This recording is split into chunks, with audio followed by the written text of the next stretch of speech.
Welcome to The Explainer. Take a second and picture where your food comes from. If you're like most people, you're probably imagining vast open fields, maybe a tractor, or some seasonal harvests. But honestly, the reality of how food actually reaches your table today looks a whole lot more like a high-stakes corporate trading floor. Modern global food security isn't just about basic farming anymore. It's evolved into this incredibly complex, deeply integrated web of massive international supply chains. We're talking aggressive capital shifts, cutting-edge tech, and global investments that literally move markets. So today, we're unpacking exactly how this hidden infrastructure works. We'll start with agriculture, and then see how those exact same mechanics are rewiring the entire global economy right now. Here's what we're looking at today.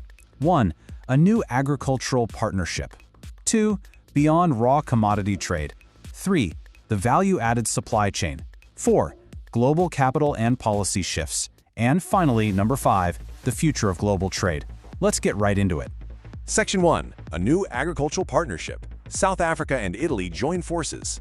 So on June 10, 2026, a major announcement totally shifted the landscape of international trade. Stakeholders from both South Africa and Italy officially disclosed a move to drastically deepen their agricultural trade and investment cooperation. Okay, let's dive into this. What truly drives modern global food security? Well, if you want a resilient food system today, it relies heavily on massive, strategic, cross-border investments. Think of it like a giant economic puzzle.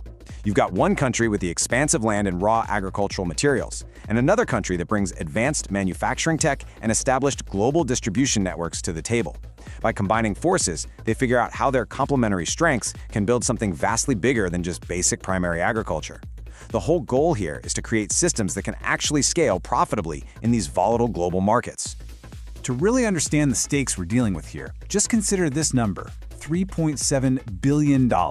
During just the first quarter of 2026, South African agricultural exports hit that massive figure. That marks a seriously impressive 11% year-on-year growth, driven by producers expanding heavily into both existing client bases and entirely new international markets. But pushing that kind of volume, that requires world-class infrastructure. The financial stakes involved in getting this supply chain right are absolutely enormous, which is exactly why international partnerships like this are becoming a strict necessity now, rather than just a nice-to-have option.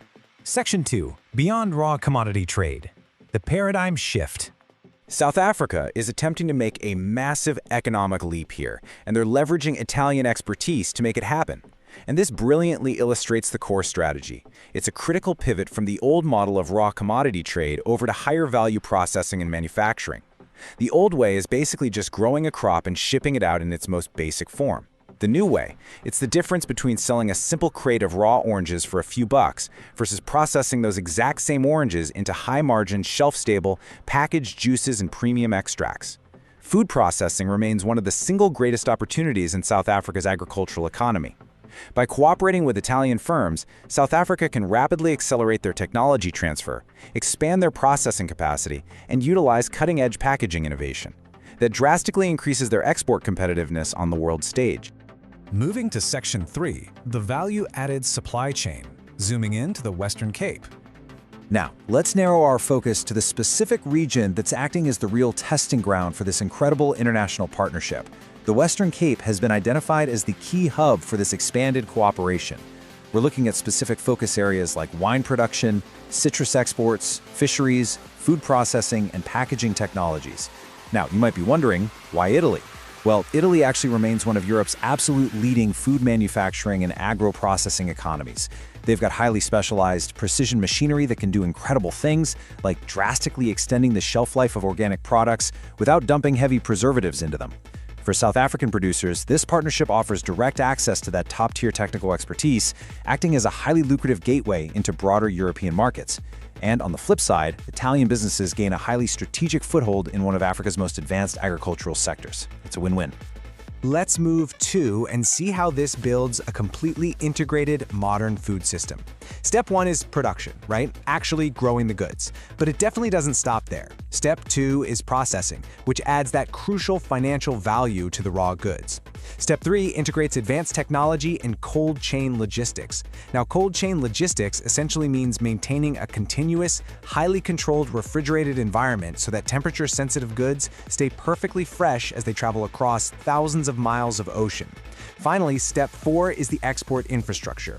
The whole thing is a seamless end-to-end chain that moves way beyond primary agriculture to make sure global food delivery is reliable, efficient, and highly profitable, regardless of whatever external market shocks might pop up. Section 4, Global Capital and Policy Shifts. Consolidation, regulation, and strategic investment. Zooming out for a second, the themes of resilience, consolidation, and strategic capital that we just saw in agriculture are actually echoing across the entire global economy right now. Now, what's really interesting about this slide is how it brings together some seemingly totally disparate moves. At first glance, banking, global e-commerce, government policy, and professional sports might seem completely unconnected. But thematically, they are all intimately linked by a worldwide drive toward consolidation, much stricter government regulation, and the aggressive reallocation of capital into strategic, highly resilient assets. Everyone, everywhere is basically trying to build a moat around their business. Take a second to just consider the sheer scale of this figure, 30.6 billion euros. That is the massive bid launched by Intesa Sanpaolo for Monte dei Paschi di Siena. It marks one of Europe's absolute largest banking consolidation moves of 2026. The connection here is fascinating. Just like we saw the agricultural supply chain integrating and bulking up to protect itself, the European financial sector is doing the exact same thing. In an era of unpredictable global shocks, banks are merging to build these massive, resilient economic fortresses that can weather literally any financial storm. And at the exact same time, we're seeing a dramatic tightening of global rules. France recently hit the global e-commerce giant Shein with 22 million euros in new penalties. This fine was triggered by transparency and consumer protection violations around their environmental claims and pricing structures. This is a really crucial pivot in global regulatory pressure. It emphasizes the rising international scrutiny over compliance standards in these massive cross-border supply chains. Governments are simply no longer willing to let mega-corporations operate without strict oversight. Meanwhile, back in South Africa, domestic policy is actively shifting to support those larger economic ambitions we talked about earlier. The South African cabinet just approved a comprehensive new migration strategy, explicitly positioning migration management as a top national priority. So why does immigration policy matter for global trade? Because predictable, well-managed labor forces mean predictable output. A structured migration strategy secures labor markets and, crucially, boosts overall investor confidence. Foreign investors, like those Italian firms we discussed, need to know they're putting their capital into a stable, well-governed environment where their investments can safely thrive.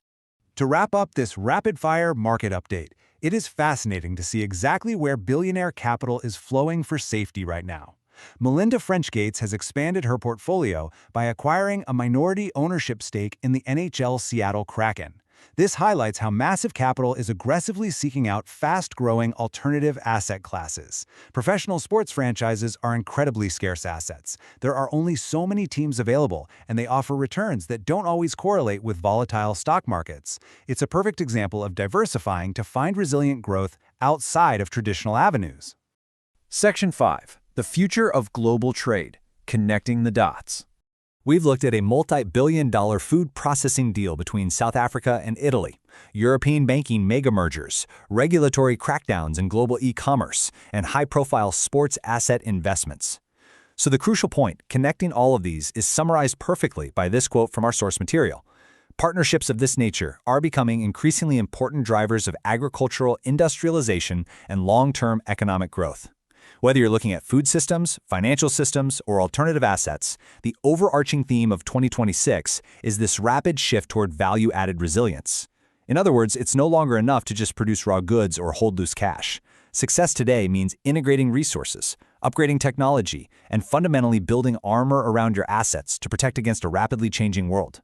I want to leave you with this final thought-provoking question to consider as you watch the markets this week. As supply chains consolidate and regulation tightens, where will the next wave of global capital flow?